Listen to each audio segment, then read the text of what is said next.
Hello guys, it's been a while and I've been very busy studying, so today I'd like to make an update on my orchid collection. I'm not gonna do this very fast, so I think it will be better if I divide this video in two parts or make two separate videos. So part 1 is the upper shelf. I'm gonna make with you. It includes some new plants that I have purchased during this time since the last video. So let's begin. Okay, so here we are. I'm on the ladder and let's start. I can say this is my favorite plant nowadays. It's my Brassavola nodosa. I love this girl. She has flowered recently to me. The fragrance is so good and the flowers lasted almost a month. She's very floriferous, she's fragrant, she's so easy to care for, even when the other ones were giving me a hard time because of my poor quality water. This one was surviving and thriving, so I really recommend this species. So, very well rooted. I love this girl, really. And it's something interesting because at first I didn't like the Brassavolas at all. I think the vegetative part was not beautiful. And I didn't like the blooms. I thought they were but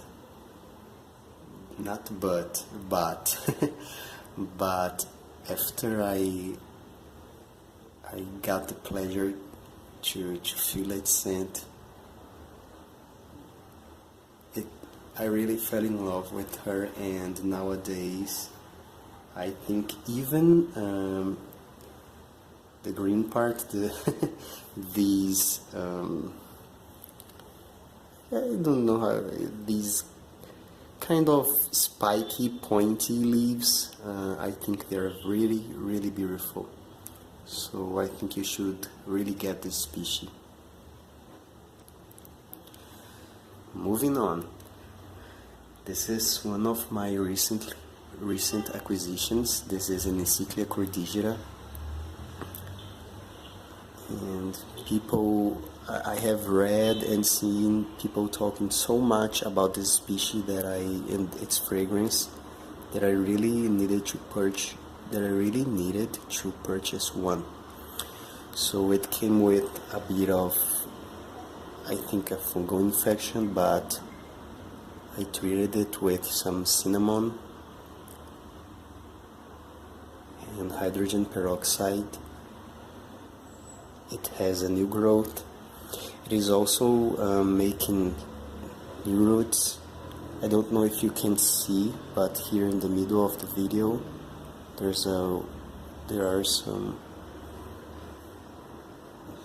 are two next to this new growth. There are some new roots too, so I'm not worried at all with this one. She's potted in construction stones, some styrofoam to reduce the weight, and a bit of sphagnum moss and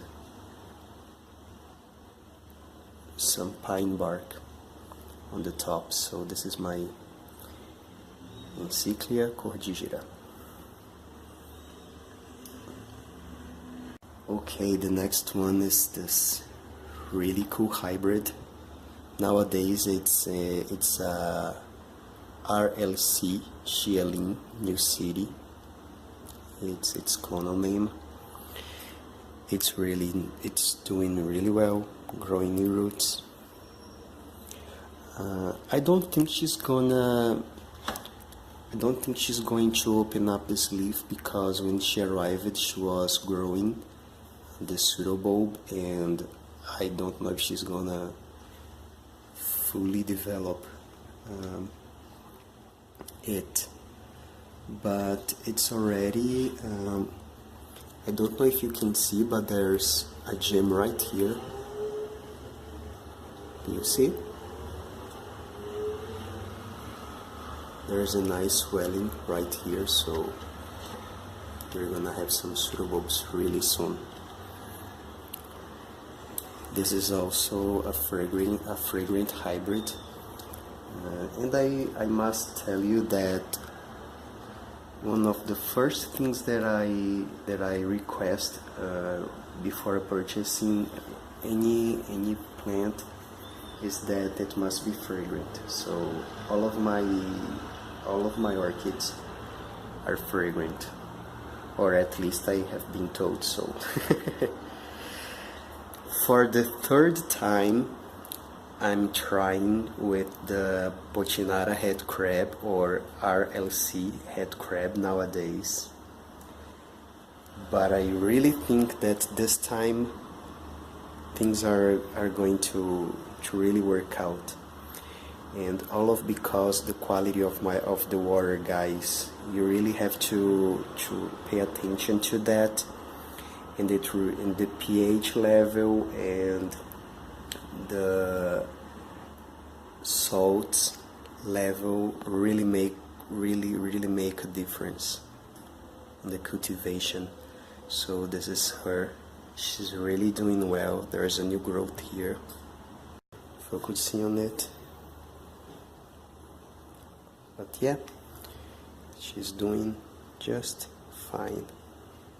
More new roots here.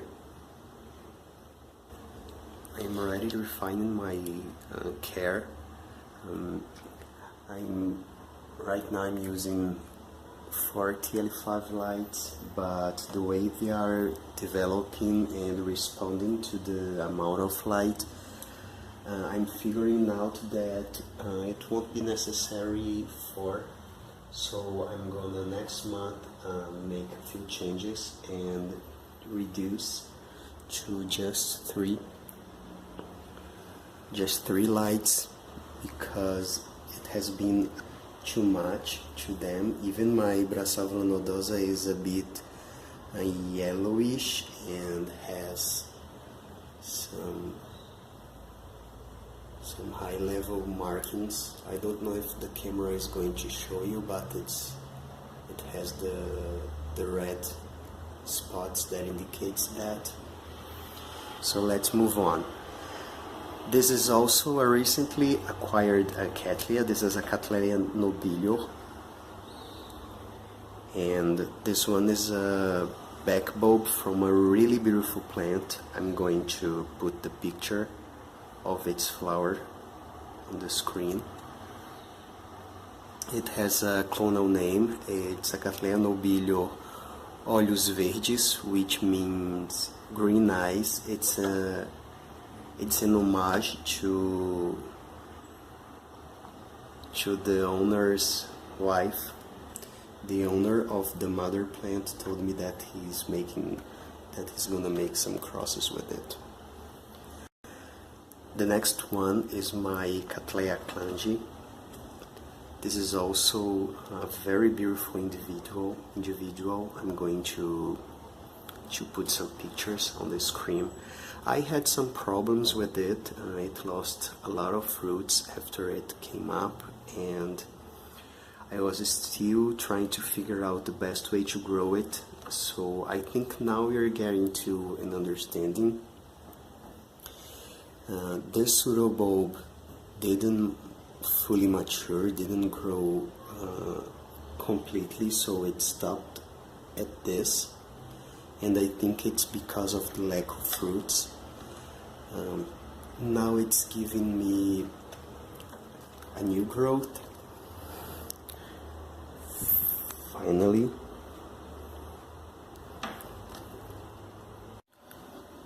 Okay, now we're going to a very fragrant species, which is native from my state. This is the famous Cattleya labiata. Unfortunately, this is not a beautiful. She's not in a very good state. Although her flower is really pretty, I'm going to show you a picture of her. This is the variety Tipo, which is the regular one.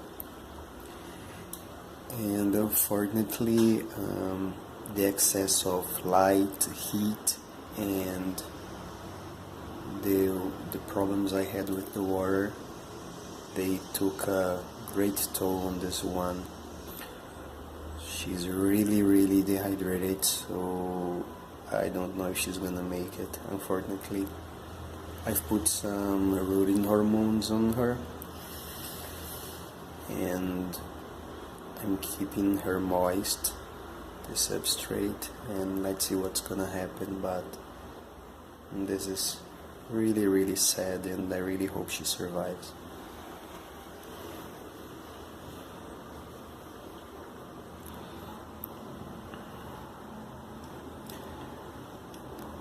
This one I think I showed you, it's my Rhyncholaelia glauca. She came with some spider mite infestation.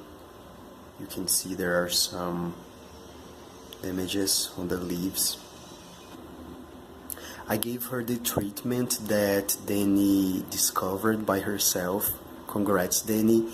And I really put the link somewhere on the screen, so you can check it out, because it really worked.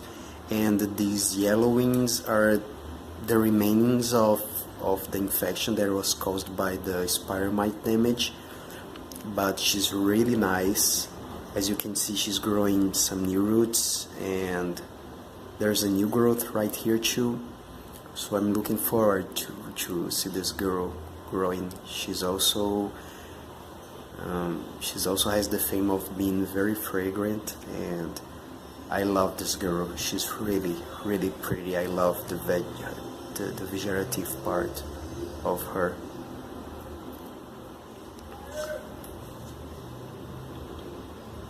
And to finish for today, we have a 2-in-1. This is Brassavola reginae. It was first, when I received this plant from a friend, it was identified as a Brassavola revoluta, but later he told me that a guy who's specialized on Brassavolas, a botanist, told him that this is a Brassavola reginae. It really doesn't get bigger than that. Let me show you. I have small hands, and we also have this one, a bigger one. This is a Brassavola perrine. This species is also native from Brazil, like the Brassavola reginae. And I got this back bulb from a division that didn't this is the result of a division that really didn't go very well, because the owner of the mother plant made the cut on the rhizome wrong, and it ended up just with 2 pseudobulbs. But I asked him anyway. I tried to save the plant, so I didn't want to use a lot of space with something I didn't know if was going to thrive. So I put her along with the Brassavola reginae right here, and if she survives, I'll give her a new pot and everything. The oldest pseudobulb died, shriveled and died. This one is starting to get yellow right now, as you can see on the tip, but it's giving me some signs of growing. Do you see this? This is a new growth, so I really think it has energy enough to start rooting and to survive. So let me put this one right here. And yeah, guys, this is it for today. I hope you have enjoyed the video. Things are much better now, and